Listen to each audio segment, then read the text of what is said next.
Good morning, students. അടുത്ത നമ്മൾ മൂന്നാമത്തെ മൊഡ്യൂൾ ലാപ്ലേസ് ട്രാൻസ്ഫോമിലെ പ്രോബ്ലംസ് ആണ് ചെയ്യാൻ പോകുന്നത് കേട്ടോ. നമ്മുടെ ക്വസ്റ്റ്യൻ പേപ്പർ ഏതാണ്?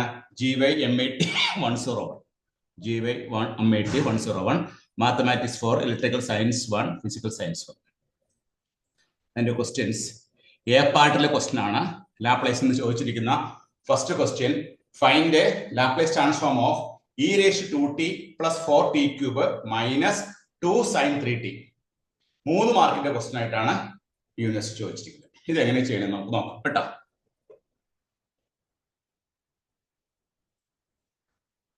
e⁻²t + 4t³ minus 2 sin 3t.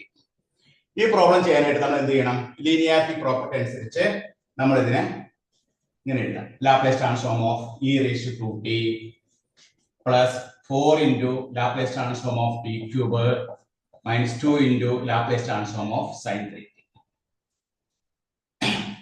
ഇനി Laplace transform of e⁻² യുടെ ആൻസർ എന്താണ്? 1/s - e എന്നാണ്. അപ്പൊ e⁻²t യുടെ ആൻസർ എന്തായിരിക്കും? a യുടെ സ്ഥാനത്ത് 2 ആണ്. 1/s - 2. ഫസ്റ്റ് ഇത് കഴിഞ്ഞു. 1/s - 2. ഇനി അടുത്ത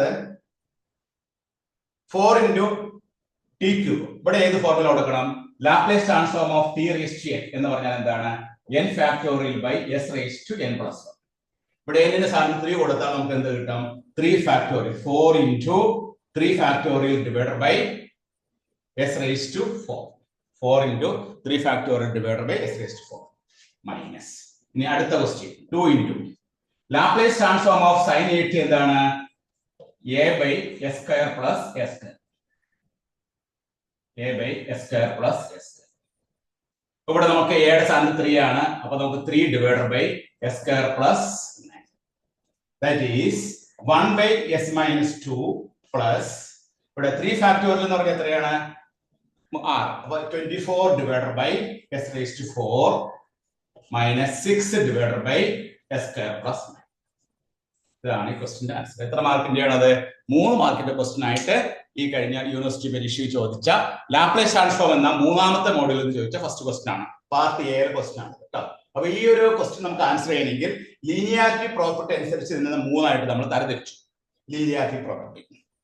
അതിനുശേഷം ഈ 3 ഫോർമുലയെ നമുക്ക് അറിയണം. ഏതൊക്കെ? Laplace transform of e⁻t, Laplace transform of t⁻n, Laplace transform of sin 80. ഈ 3 വ്യത്യസ്തങ്ങളായ ഫോർമുലാസ് നമ്മൾ അറിഞ്ഞു കഴിഞ്ഞാൽ നമുക്ക് ഈസി ആയിട്ട് ഇതിന്റെ ആൻസർ കണ്ടുപിടിക്കാൻ പറ്റും.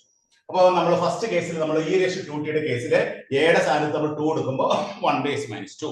രണ്ടാമത്തെ കേസിൽ n ന്റെ സ്ഥാനത്ത് നമ്മൾ 3 എടുക്കുമ്പോൾ 3 ഫാക്ടോറിയൽ ബൈ s⁻⁴. അടുത്ത കേസിൽ a യുടെ സ്ഥാനത്ത് 3 എടുക്കുമ്പോൾ 3/s² plus 9.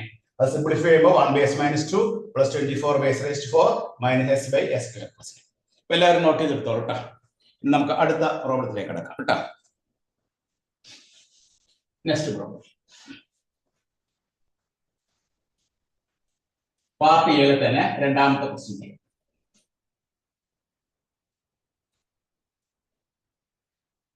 പാർട്ട് എയിൽ രണ്ടാമത്തെ ക്വസ്റ്റ്യൻ എന്താ നോക്കാം.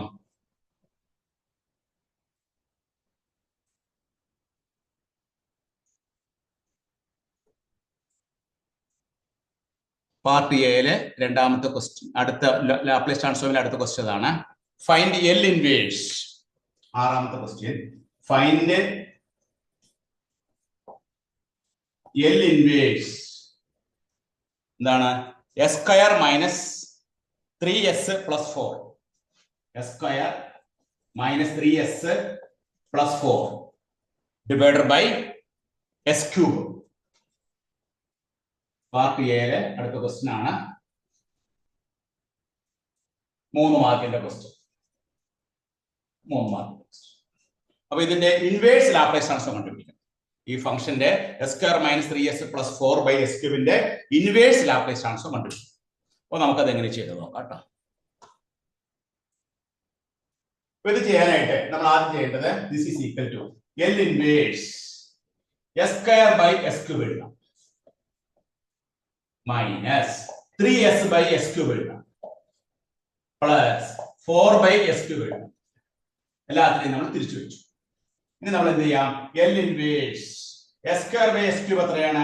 1/s ആണ്. എസ് സ്ക്വയർ കട്ട് ചെയ്ത് പറയുമ്പോൾ 1/s മൈനസ് 3 ഒരു എസ് കട്ട് ചെയ്യുമ്പോൾ 3/s സ്ക്വയർ.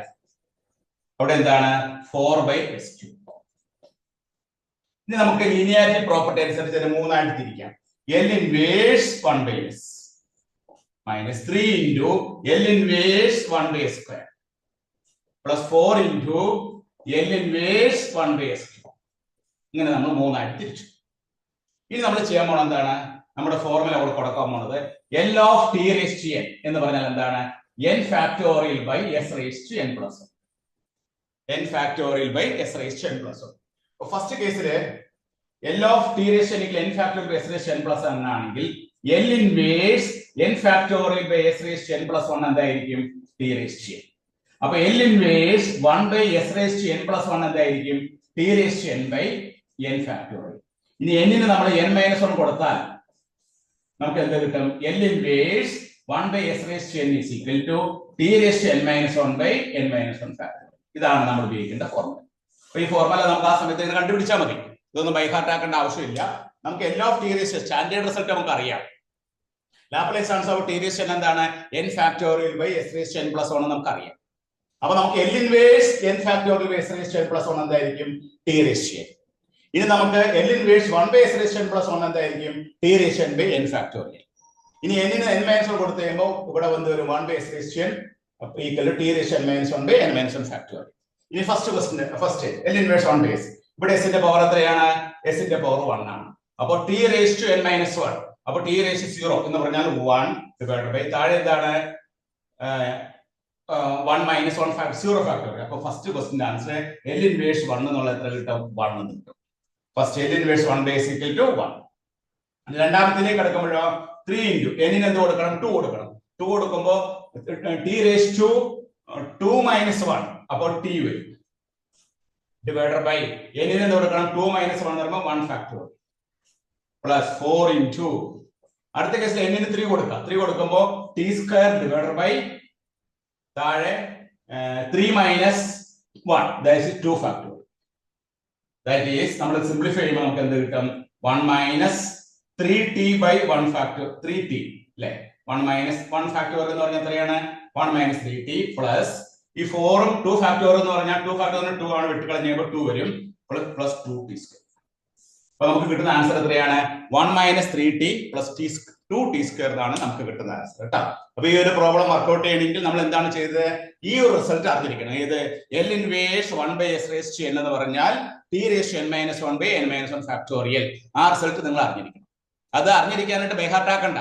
നമുക്ക് സ്റ്റാൻഡേർഡ് റിസൾട്ട് അറിയാം. L of t raised to n എന്ന് പറഞ്ഞാൽ എന്താണ്? n factorial by s raised to n plus 1 ആണ്. L of t raised to n എന്നുള്ളത് n factorial by s raised to n plus 1 ആണെങ്കിൽ അതിൽ നിന്ന് നമുക്ക് ഈ ഫോർമുല കണ്ടുപിടിക്കാം. എങ്ങനെ കണ്ടുപിടിച്ചു? L inverse n factorial by s raised to n plus 1 എന്നുള്ള t raised to n 1/s raised to n plus 1 എന്നുള്ള t raised to n by n factorial n ന് n-1 കൊടുക്കുമ്പോൾ നമുക്ക് ഈ ഫോർമുല. എന്നിട്ട് നമ്മുടെ പ്രോബ്ലത്തിലേക്ക് വരുമ്പോൾ ആദ്യത്തെ കേസിൽ നമുക്ക് എന്ത് കൊടുക്കാം? 1/s ൽ n ന്റെ സ്ഥാനത്ത് 1 ആണ്. അതുകൊണ്ടാണ് നമുക്ക് 1 കിട്ടുന്നത്.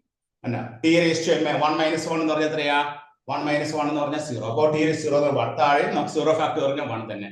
അല്ലെങ്കിൽ നമുക്കറിയാം L of 1 നമ്മൾ പഠിച്ചിട്ടുണ്ട്. Laplace transform of 1 is equal to എന്താണ്? 1/s ആണ്. അപ്പോൾ L inverse 1/s എന്താണ്? 1 ആണ്. അപ്പോൾ ഫസ്റ്റ് ടേമിന്റെ ആൻസർ 1 കിട്ടി. രണ്ടാമത്തെ കേസിൽ നമ്മൾ n എടുക്കണം എന്താണ്? 2 ആണ് എടുക്കണം. അപ്പോൾ 2 minus 1 എന്ന് പറയുമ്പോൾ t divided by 2 minus 1 factorial 1 factorial. മൂന്നാമത്തെ കേസിൽ 4 into n ന് എന്ത് കൊടുക്കും? 3 കൊടുക്കുമ്പോൾ t square divided by 2 factorial. 4 ഉം 2 ഉം കട്ട് ചെയ്ത് കളയുന്നു. അപ്പോൾ 2t square minus 3t plus 1 minus 3t plus 2 square ആണ് നമുക്ക് ഇതിന്റെ ആൻസർ കിട്ടുക. ഇത് ഏത് എത്ര മാർക്കിന്റെ ക്വസ്റ്റ്യൻ ആണ് ചോദിച്ചതാണ്? 3 മാർക്കിന്റെ ക്വസ്റ്റ്യൻ ആണ് ചോദിച്ചതാണ്. അപ്പോൾ ലാപ്ലേസ് ട്രാൻസ്ഫോമിൽ നിന്ന് ആദ്യത്തെ പാർട്ട് എന്ന് 2 ക്വസ്റ്റ്യൻ ആണ് വന്നത്. ഒന്ന് ലാപ്ലേസ് കാണാനും മറ്റേത് ഇൻവേഴ്സ് ലാപ്ലേസ് കാണാനും. ആ 2 പ്രോബ്ലം ആണ് ഇപ്പൊ നമ്മൾ ഈ വീഡിയോയിൽ ചെയ്തത് കേട്ടോ. എല്ലാവരും നോട്ട് ചെയ്യുക, ചെയ്ത് പഠിക്കുക കേട്ടോ. ഓക്കെ, ശരി.